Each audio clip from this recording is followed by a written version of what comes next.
Ayan, so meron lang akong additional tips sa pag-edit gamit ang Meta AI sa ating Messenger dahil nga hindi ko ito nabanggit doon sa nauna kong tutorial.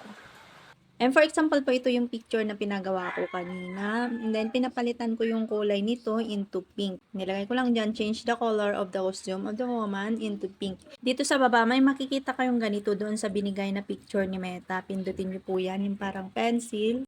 And then dito, may mga, makikita po kayo dito ng mga styles na pwede pong pagpilian. Halimbawa po, pindutin po natin itong comic book. Ayan, ganyan na po yung kinalabasan niyan. Swipe left nyo, pwede po kayong pumili dito. For example po itong kawayan, pindutin po natin. Ayan, ganyan naman po yung kinalabasan niya. And then, pindutin po natin itong ideas. Ayan, may nakalagay na po ditong mga ideas na pwede nyo pong pindutin. Magagamit nyo sa pag-edit ng picture nyo. Ayan, halimbawa po ito, pindutin po natin. Ayan, at naging ganyan na po siya. Nagkaroon po siya ng rainbow. Then, may nakalagay na another prompt. Pipindutin po natin ulit. At ayan, nagkaroon nga ng fairy dahil yun nga yung nakalagay dun sa prompt kanina.